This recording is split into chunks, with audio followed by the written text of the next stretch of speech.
Air mengalir ke dalam kolam. Ikan berenang tenang tak diam. Mari kita buka dengan salam. Assalamualaikum warahmatullahi wabarakatuh. Salam penuh kedamaian. Puji dan syukur kita panjatkan kehadirat Allah Subhanahu wa Ta'ala, Tuhan yang Maha Esa, karena atas rahmat dan karunia-Nya kita dapat kembali melanjutkan proses pembelajaran dalam keadaan sehat.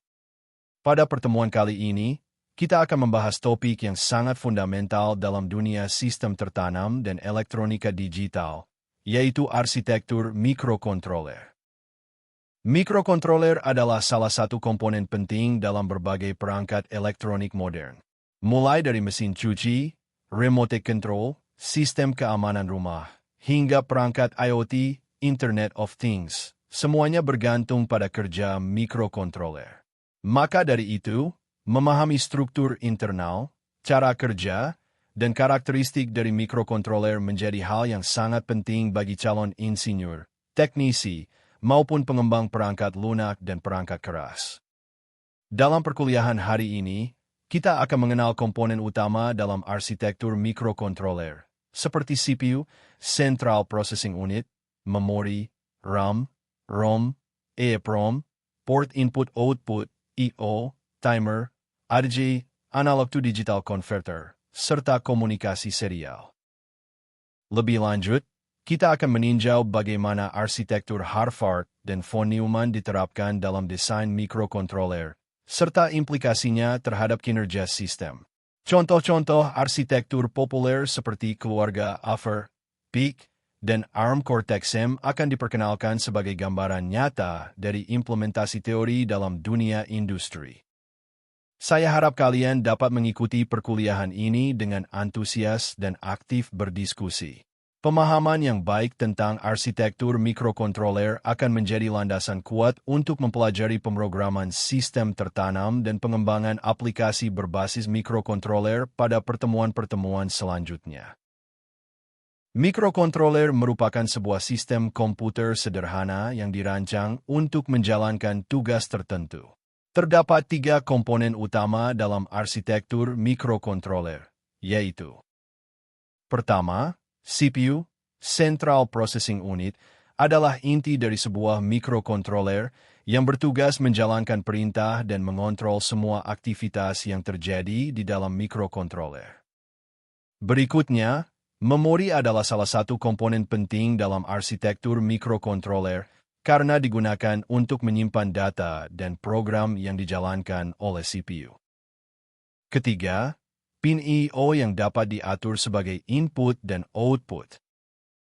CPU, Central Processing Unit, adalah bagian paling vital dalam sebuah mikrokontroler, berperan sebagai pusat kendali yang mengeksekusi instruksi dan mengatur semua proses yang berlangsung di dalam sistem. Meski ukurannya kecil dan daya kerjanya terbatas dibandingkan CPU pada komputer, CPU mikrokontroler dirancang untuk bekerja secara efisien dan hemat energi, sehingga sangat cocok digunakan dalam aplikasi sistem tertanam. Komponen utama dalam CPU mikrokontroler meliputi unit kontrol yang bertugas mengarahkan aliran data dan instruksi, lalu arithmetic logic unit yang menangani operasi aritmatika dan logika, serta register, yaitu memori kecil yang menyimpan data sementara saat proses berlangsung. CPU bekerja dengan cara mengambil instruksi dari memori program, fetch, menerjemahkannya, decode, lalu menjalankan perintah tersebut, execute. Proses ini terjadi secara berulang dan cepat, memungkinkan mikrokontroler untuk merespons input secara real-time dan mengendalikan berbagai perangkat digital dengan presisi. Komponen-komponen CPU dalam mikrokontroler. Pertama, ALU, Arithmetic Logic Unit. Bagian dari CPU yang bertanggung jawab untuk melakukan operasi aritmetika, seperti penjumlahan, pengurangan, dan logika, seperti AND, OR, XOR. Dalam operasi aritmetika, ALU memungkinkan CPU untuk melakukan operasi dasar seperti penjumlahan dan pengurangan bilangan biner. Dalam operasi logika digunakan untuk keputusan logika dalam pengambilan keputusan program, misalnya memeriksa apakah suatu kondisi benar atau salah, 1 atau 0. Kedua yaitu register merupakan unit penyimpanan kecil yang sangat cepat yang berada di dalam CPU. Register menyimpan data sementara yang sedang diproses oleh CPU. Jenis-jenis register yaitu register data yang berfungsi menyimpan data yang sedang diproses oleh ALU. Register instruksi, instruction register, berfungsi menyimpan instruksi yang saat ini sedang dieksekusi oleh CPU. Program counter, PC, berfungsi menyimpan alamat dari instruksi berikutnya yang akan dieksekusi. Stack pointer, SP, digunakan untuk mengelola tumpukan, stack, memori yang menyimpan data sementara, seperti alamat return selama pemanggilan fungsi. Ketiga yaitu control unit, bertugas mengontrol semua operasi yang terjadi di dalam CPU dan berkomunikasi dengan bagian-bagian lain dari mikrokontroler. Instruksi fetch yaitu mengarahkan CPU untuk mengambil fetch, instruksi dari memori, mendekode, decode, instruksi tersebut untuk mengetahui apa yang harus dilakukan, dan kemudian mengeksekusi, execute, instruksi tersebut. Koordinasi komponen, di mana mengendalikan aliran data antara ALU, register, dan memori serta berkoordinasi dengan perangkat I/O. Yang keempat adalah bus, merupakan jalur komunikasi yang menghubungkan komponen-komponen internal CPU, seperti ALU, register, dan CU, dengan komponen eksternal seperti memori dan perangkat I/O. Jenis-jenis bus adalah bus data berfungsi membawa data antara CPU dan perangkat lainnya. Bus alamat, address bus, berfungsi membawa alamat dari data yang akan diproses. Bus kontrol berfungsi membawa sinyal kontrol yang mengatur kapan data harus dibaca atau ditulis ke dalam memori atau perangkat I/O. Yang kelima adalah clock, merupakan sumber sinyal yang mengatur kecepatan eksekusi instruksi dalam CPU. Setiap instruksi dalam CPU dieksekusi berdasarkan siklus clock. Kecepatan clock sangat mempengaruhi kinerja CPU. Siklus clock menentukan berapa banyak waktu yang dibutuhkan untuk mengeksekusi satu instruksi, dan mikrokontroler dapat bekerja dengan clock internal atau menggunakan clock eksternal yang lebih presisi. Cara kerja CPU dalam mikrokontroler. CPU dalam mikrokontroler bekerja dengan mengikuti siklus instruksi yang disebut dengan fetch execute.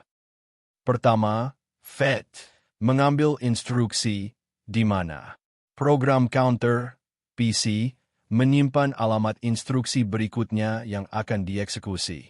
CPU akan mengambil instruksi tersebut dari memori, biasanya dari ROM atau flash memory, dan menyimpannya di instruction register. Kedua-dua yaitu decode, mendekode instruksi, di mana kontrol unit mendekode instruksi yang telah diambil untuk menentukan jenis operasi yang perlu dilakukan, apakah itu operasi aritmetika, operasi logika, atau pengendalian perangkat I/O. Kontrol unit juga mengidentifikasi operan yang terlibat, seperti data yang harus diproses oleh ALU atau alamat memori yang perlu diakses. Ketiga yaitu execute, menjalankan instruksi. Setelah instruksi didekode, CPU akan menjalankan instruksi tersebut. Jika instruksi adalah operasi aritmetika atau logika, ALU akan mengeksekusi operasi yang diminta. Jika instruksi berhubungan dengan memori, CPU akan membaca atau menulis data dari atau ke memori. Jika instruksi berhubungan dengan perangkat I/O, CPU akan mengirim atau menerima data dari perangkat I/O melalui port yang sesuai. Terakhir atau yang keempat yaitu update program counter, PC. Setelah instruksi selesai dieksekusi, PC akan diperbarui untuk menunjuk ke alamat instruksi berikutnya, dan siklus ini akan diulang. Memori adalah salah satu komponen penting dalam arsitektur mikrokontroler, karena digunakan untuk menyimpan data dan program yang dijalankan oleh CPU. Pada mikrokontroler, terdapat beberapa jenis memori dengan fungsi yang berbeda, yaitu memori volatil, data hilang ketika daya dimatikan, dan memori non-volatil, data tetap ada meskipun daya dimatikan. Berikut penjelasan lebih detail tentang jenis-jenis memori dan cara kerjanya di dalam mikrokontroler. Jenis-jenis memori pada mikrokontroler. Pertama adalah RAM, atau Random Access Memory. Adalah jenis memori yang digunakan untuk menyimpan data sementara saat program sedang dijalankan oleh mikrokontroler. RAM bersifat volatil, artinya seluruh data yang tersimpan di dalamnya akan hilang ketika catu daya dimatikan. Fungsi utama RAM adalah sebagai tempat penyimpanan sementara bagi variabel, hasil perhitungan, dan data lainnya yang dibutuhkan selama proses eksekusi program berlangsung. Salah satu peran penting RAM adalah sebagai tempat penyimpanan untuk stack dan heap, dua area penting dalam pengelolaan memori selama runtime. Stack digunakan untuk menyimpan alamat pengembalian, return address, saat pemanggilan fungsi, serta variabel lokal yang hanya dibutuhkan sementara. Sementara itu, heap merupakan area memori yang digunakan untuk alokasi dinamis, yaitu ketika data dialokasikan dan dibebaskan selama program berjalan. Penggunaan stack dan heap memungkinkan program berjalan secara efisien dan fleksibel dalam mengelola memori yang terbatas. Salah satu keunggulan RAM adalah kecepatannya dalam mengakses data. Dibandingkan dengan jenis memori lain seperti EEPROM atau Flash, RAM memiliki kecepatan akses yang jauh lebih tinggi, sehingga sangat mendukung performa sistem yang membutuhkan respons real-time. Terdapat beberapa jenis RAM yang digunakan dalam sistem elektronik, termasuk dalam mikrokontroler. Yang paling umum adalah SRAM atau Static RAM. SRAM banyak digunakan karena memiliki kecepatan akses yang tinggi dan tidak memerlukan proses refresh seperti DRAM. Namun, SRAM cenderung lebih mahal dan mengonsumsi lebih banyak daya. Di sisi lain, DRAM atau Dynamic RAM lebih sering digunakan pada komputer karena lebih murah dan padat secara fisik, namun jarang digunakan dalam mikrokontroler karena membutuhkan proses penyegaran, refresh, yang terus-menerus agar data tetap tersimpan. Dengan memahami fungsi dan karakteristik RAM, kita dapat merancang sistem mikrokontroler yang lebih efisien dan optimal dalam penggunaan memori sementara. Kedua adalah ROM, atau Read-Only Memory. Adalah jenis memori pada mikrokontroler yang berfungsi untuk menyimpan program atau kode yang akan dijalankan oleh sistem. ROM bersifat non-volatil, artinya data yang tersimpan di dalamnya tidak akan hilang meskipun daya listrik dimatikan. Memori ini menjadi tempat penyimpanan utama untuk instruksi dasar yang dibutuhkan oleh mikrokontroler dalam menjalankan fungsinya. Terdapat beberapa jenis ROM yang umum digunakan. Yang pertama adalah Mask ROM, yaitu jenis ROM yang sudah diisi program secara permanen oleh pabrik saat proses produksi. Mask ROM tidak dapat diubah, sehingga biasanya digunakan pada aplikasi yang tidak memerlukan pembaruan program setelah perangkat dibuat. Jenis kedua adalah PROM atau Programmable ROM. PROM dapat diprogram satu kali oleh pengguna setelah pembelian, tetapi tidak dapat dihapus atau diprogram ulang. Artinya, sekali data ditulis ke dalam PROM, data tersebut akan tetap ada dan tidak bisa dimodifikasi. Selanjutnya ada EEPROM, singkatan dari Erasable Programmable ROM.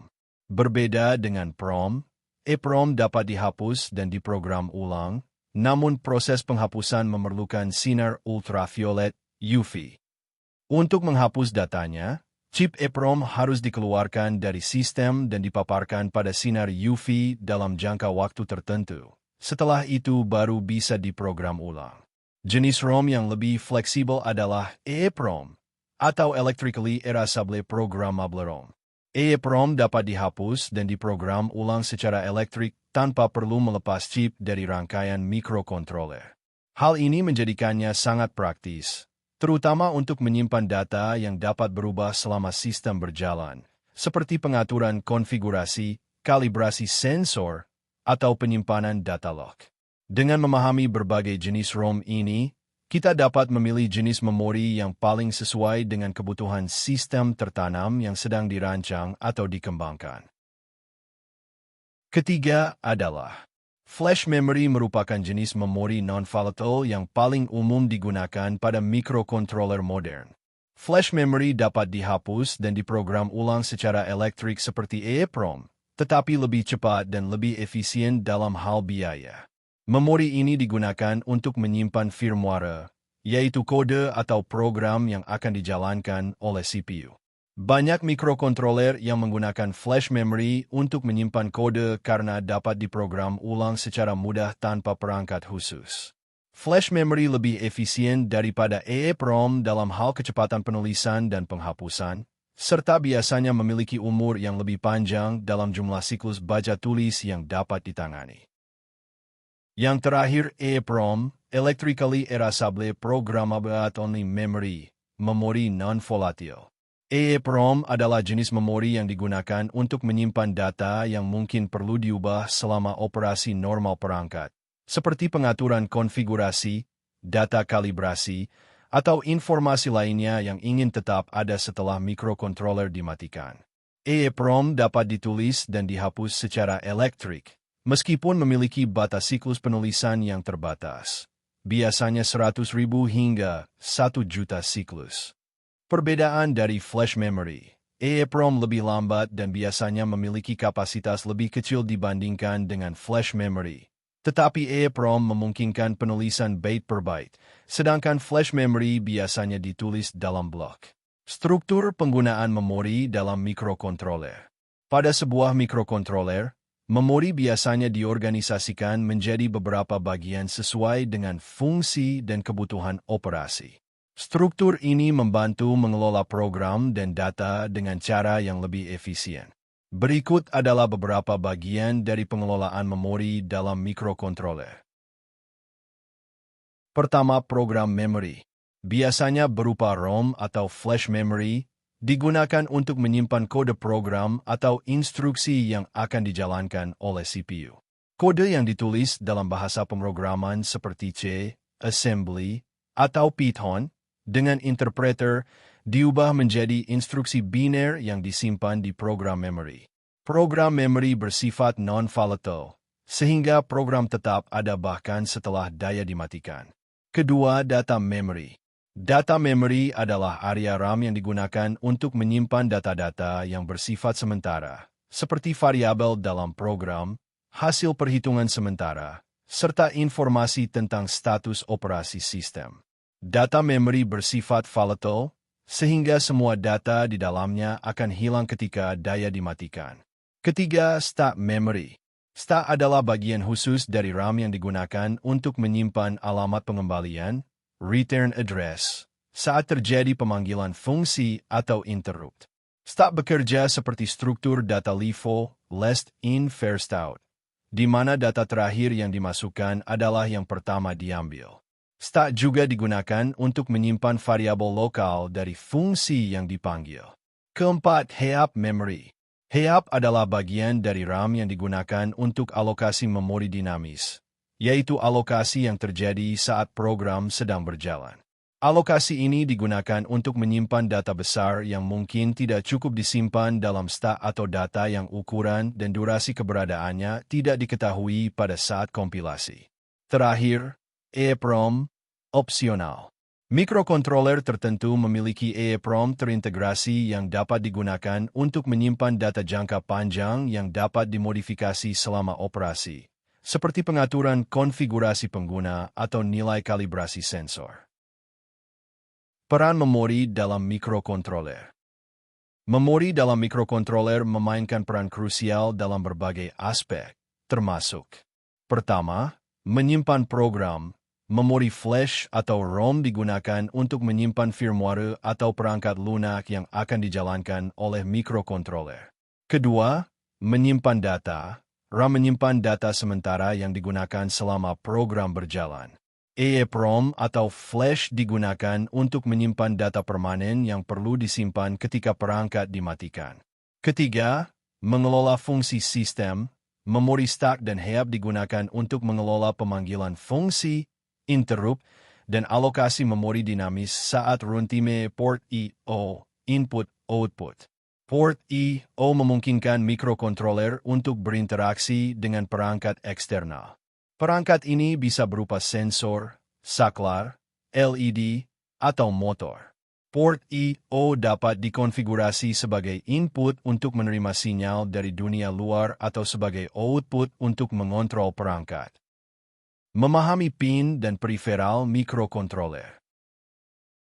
Mikrokontroler memiliki sejumlah pin dan periferal yang mendukung fungsinya. Berikut adalah penjelasan dasar tentang pin dan periferal umum. Pertama, pin input-output GPIO.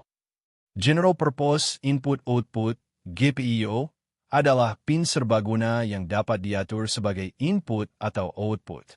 Sebagai input, GPIO menerima sinyal dari perangkat eksternal seperti tombol atau sensor. Sebagai output, GPIO dapat mengendalikan perangkat seperti LED atau relay. Kedua pin VCC dan GND. Pin ini digunakan untuk menyuplai tegangan ke mikrokontroler. VCC adalah pin untuk tegangan positif, biasanya 33V atau 5V, dan GND adalah pin ground. Ketiga, pin PWM, Pulse Width Modulation. Pin PWM memungkinkan mikrokontroler untuk menghasilkan sinyal analog dari keluaran digital dengan cara mengubah rasio on-off dari sebuah sinyal digital. Pin ini sering digunakan untuk mengontrol kecerahan LED atau kecepatan motor. Keempat, pin ADC, Analog to Digital Converter. ADC mengubah sinyal analog menjadi data digital yang dapat dibaca oleh mikrokontroler. Pin ini digunakan untuk membaca sensor analog, seperti potensiometer atau sensor suhu. Kelima, peripheral UART, SPI, dan I2C. Periferal komunikasi seperti UART, Universal Asynchronous Transmitter, SPI, Serial Peripheral Interface, dan I2C, Inter-Integrated Circuit, digunakan untuk berkomunikasi dengan perangkat eksternal, seperti modul sensor, layar LCD, atau modul komunikasi lain. Masuk bagian terakhir, manajemen daya dan sistem clock. Mikrokontroler memiliki mekanisme manajemen daya dan sistem clock untuk mengoptimalkan kinerja dan efisiensi energi. Berikut adalah komponen dan teknik yang berperan. Pertama, manajemen daya. Mode sleep. Mikrokontroler memiliki beberapa mode sleep yang mengurangi konsumsi daya saat tidak digunakan.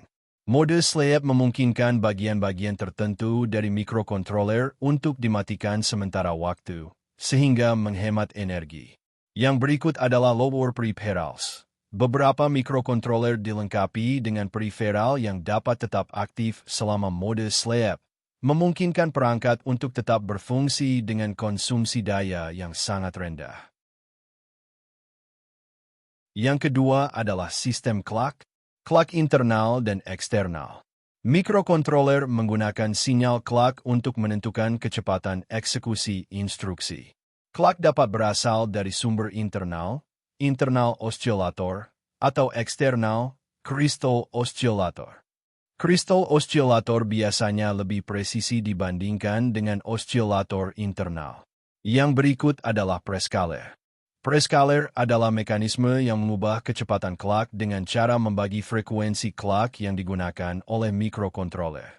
Dengan menurunkan kecepatan clock, konsumsi daya bisa dikurangi, namun kinerja juga akan melambat. Demikian perkuliahan kita hari ini tentang arsitektur mikrokontroler. Kita telah mempelajari berbagai komponen utama seperti CPU, memori, RAM dan ROM, serta struktur internal lainnya yang menjadi dasar dalam memahami cara kerja mikrokontroler secara keseluruhan. Pemahaman ini akan menjadi fondasi penting untuk pertemuan-pertemuan berikutnya, di mana kita akan mulai membahas pemrograman dan penerapan mikrokontroler dalam sistem nyata. Belajar mikrokontroler sampai sore. Kepala panas butuh es kelapa. Kalau otak mulai berasa parah, saatnya pulang biar segar kepala. Terima kasih atas perhatian dan partisipasi aktifnya. Sampai jumpa di pertemuan selanjutnya. Wassalamualaikum warahmatullahi wabarakatuh.